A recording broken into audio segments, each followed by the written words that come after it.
O filme começa com uma nota na tela que descreve a morte de uma mulher aos 78 anos após uma prolongada doença na casa de sua filha Anne. Além disso, nos diz que Anne tem 2 filhos, o mais velho chamado Peter e uma filha mais nova chamada Charlie, além de seu marido Steve. É mostrada uma interessante cena de várias maquetes em escala e dentro de uma delas acontece o primeiro quadro da história. Pode-se ver Steve entrando no quarto de seu filho, acordando-o e dizendo-lhe que deve se vestir para o funeral da avó, que é a mulher de quem se fala no início. Depois disso, vai buscar Charlie, que é essa menina com uma cara meio estranha, que estava dormindo em uma casinha na árvore e que parece ser a mais afetada pela morte da avó. Procedemos a ver o funeral da senhora, ao qual comparecem várias pessoas desconhecidas para a família, pois, segundo as palavras de Anne, sua mãe tinha muitos amigos e havia partes de sua vida que ela não conhecia, já que tinham se mantido afastadas por muitos anos. Aqui podemos perceber algo muito curioso, que é que vários dos assistentes veem Charlie de uma maneira um pouco estranha. Ou seja, tem a cara bem estranha, mas não é para tanto. Os pais de Charlie sempre estão muito atentos a ela, em primeiro lugar porque ela é alérgica a nozes e em segundo lugar porque depois da morte da avó, ela tem se mostrado mais distante do que costumava ser. O trabalho de Anne é fazer modelagem de lugares em escala e as maquetes que vimos no início faziam referência a isso. Anne vai ver como está Charlie, que ainda está bastante triste pela avó. Na conversa, a filha do casal diz que sua avó queria que ela fosse um menino e Anne diz que sua mãe a tratou como homem até que ela cresceu e ela pôs um fim nisso enquanto Anne revisa as coisas de quando sua mãe viveu com eles. Antes de ir para o asilo, encontra um livro de espiritualismo e nele uma pequena nota onde sua mãe pede perdão por todas as coisas que nunca lhe disse. Além disso, imagina ver sua mãe parada em um canto da casa. Nesta parte também se revela que a avó amamentava Charlie quando ele era um bebê. Não brinca, com razão, se afastaram dela. Mas bem, continuemos. A garota com cara de pomba não ocorre ideia melhor do que cortar a cabeça de um pássaro para se divertir enquanto vemos uma mulher a vigiando de longe. A família recebe uma ligação do cemitério onde lhes dizem que a sepultura da avó foi profanada. Anne se junta a uma terapia de grupo onde conta suas vivências diante de outras pessoas. Aqui ela revela que seu passado não foi uma história bonita precisamente, já que seu pai se deixou morrer de fome devido a uma doença mental. E seu irmão se enforcou, pois culpava sua mãe de tentar colocar pessoas dentro dele. Sim, tão louco quanto parece, é o que dizem no filme.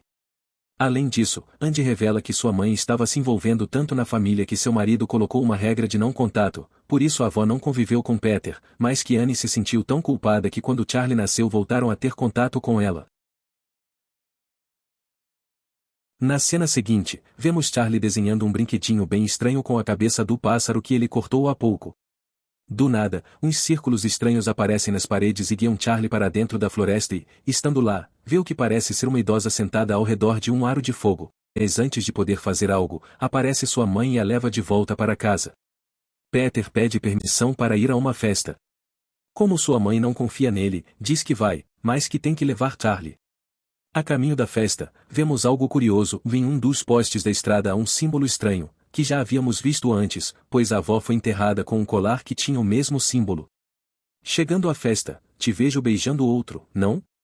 Já falando sério, chegando à festa, Peter viu uma garota e a convidou para fumar daquela que separa os Beatles, enquanto mandava Charlie pedir uma fatia de bolo de chocolate para dar tempo e parar de incomodá-lo por um tempo. Mas o que esse cara não percebe é que o bolo tem cerca de 6 kg de nozes em cada fatia. Quando eles estão dando uns bons goles na coisa, aparece Charlie fazendo gestos, dando a entender que não conseguia respirar. Imagina, o pobre Peter quase desmaia. Ao ver sua irmã assim, ele a coloca no carro para levá-la ao hospital mais próximo. Charlie, que para este ponto já está com a garganta fechada, luta para respirar e, em sua desesperação, coloca a cabeça para fora da janela do carro. É neste momento que Peter, depois de tentar desviar do corpo de um servo no meio da estrada, dá uma guinada e a cabeça de Charlie acaba estampada no poste. Esta cena, na verdade, é super forte. Peter opta por ir para casa e se trancar no quarto. No dia seguinte, o corpo decapitado de Charlie é encontrado por sua mãe no carro. Isso cria uma mudança radical em toda a família. Podemos ver a Anne, que está fora do prédio do grupo de apoio. Uma mulher chamada John se aproxima e conversa com ela. Diz-lhe que também perdeu seu filho e neto há 4 meses e que, se ela desejar, pode contatá-la para conversar e desabafar uma noite quando jantavam. Anne simplesmente não aguenta mais e começa a desabafar toda a sua raiva contra Peter, culpando-o por tudo o que aconteceu e jogando na cara dele que sua irmãzinha está morta e não podem fazer nada para remediar isso.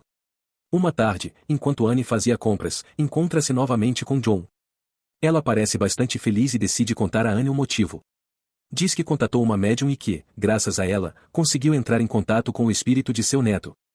Como está claro, Anne não acredita, mas John insiste para que ela possa ver com seus próprios olhos. Anne vai ao apartamento de John e, depois de uma pequena cerimônia, o espírito finalmente se faz presente escrevendo com alguns giz em uma pequena lousa. Esses objetos pertenciam ao neto de John e são necessários para poder realizar o ritual. Claramente, Anne não consegue acreditar no que está acontecendo. Mas John lhe diz que ela também pode fazer isso se quiser contatar Charlie em um sonho de Anne. Ela revela a Peter que nunca quis ser sua mãe e que fez tudo o possível para que ele não nascesse. Mas nada funcionou e, bem, acabou nascendo. Não te parece isso curioso? Anne junta toda a sua família e decide fazer o ritual para invocar Charlie. Para isso, usa o caderninho onde fazia seus desenhos estranhos. Parece funcionar e até o espírito de Charlie consegue entrar no corpo de Anne e fala como ela por um momento, até que Peter acorda com um jato de água. Depois dessa invocação, começam a acontecer ainda mais coisas. Peter sente que uma presença está atormentando-o. O caderno que era de Charlie começa a desenhar sozinho e a família cada vez pode menos. Contudo, Anne decide colocar um freio nisso, então tenta queimar o caderno de desenhos, mas ele começa a pegar fogo. O que obriga a tirar o caderno da lareira. Como já não sabia que diabos estava acontecendo, foram à casa de Johan para que ele dissesse como se pode parar toda a bagunça. Quando chega, percebe que o apartamento foi abandonado, não sem antes deixar um altar com fotos de Peter e coisinhas de Charlie. Peter é assediado por Johan, que grita umas palavras meio estranhas que, na verdade, me lembram isso: dá-me o poder, eu te imploro. Mas ninguém pode ouvi-las além dele. Anne volta para casa para revisar as coisas que eram de sua mãe, e é aí que ela percebe que sua mãe era líder de uma seita que queria invocar um deus chamado Rei Paimon que traria muito dinheiro a quem conseguisse invocá-lo. Para conseguir isso, Paimon deve reencarnar em um homem e não em uma mulher. O problema aqui é que Anne afastou sua mãe durante a infância de Peter e não conseguiu realizar essa possessão. Então decidiram colocar o espírito do Rei Paimon temporariamente em Charlie. Aqui é bom esclarecer uma coisa: a mãe de Anne tentou colocar Paimon em seu esposo e também em seu filho, mas falhou na tentativa. Tendo que esperar até a geração dos filhos de Anne, Charlie deveria morrer para deixar o espírito de Paimon livre e poder introduzi-lo em Peter. Por alguma razão que não nos explicam, mas que também não importa muito, Anne sobe ao sótão e vê o corpo de sua mãe sem cabeça e com outro ritual realizado. Enquanto isso acontece, Peter começa a entrar em um estado de transe, no qual começa a se contorcer e acaba batendo a cabeça contra a mesa. Seu pai vai buscá-lo e o leva de volta para casa. Aqui Anne mostra a Steve o corpo de sua mãe, além de tentar explicar que ela fazia parte de uma espécie de seita, assim como aquela mulher que fingiu ser sua amiga e que, graças a quem, o ritual que ele achava inofensivo agora invocou algo que persegue Peter. Como era de se esperar, Steve não acredita em nada, além de presumir que foi ela quem enterrou sua mãe e que está ficando louca. Anne confessa a ele que tentou queimar o livro que usaram para contatar Charlie, mas que ela começou a arder também e então pede ao marido que o jogue no fogo e que não importa que ela morra, contanto que aquela coisa deixe seu filho em paz. Devido a que agora Paimon está livre, em vez de Anne arder, quem acaba ardendo é Steve. Quando Peter acorda, começa a vagar pela casa, vê seu pai feito torrada e sua mãe, agora toda endiabrada, começa a persegui-lo. Além de que vemos vários membros do culto nos arredores da casa para escapar, Peter decide pular pela janela. Nesse momento, uma luz penetra em seu corpo e ele se levanta como se nada tivesse acontecido, dando a entender que Paimon finalmente havia se apoderado de seu corpo. Peter agora Paimon caminha em direção à casa da árvore onde todo o culto está reunido, além de uma estátua com a cabeça de Charlie representando-o, assim como John. Ela se aproxima de Paimon e lhe diz que finalmente conseguiram corrigir o corpo. Aqui descobrimos que o mal triunfou, dando fim ao filme.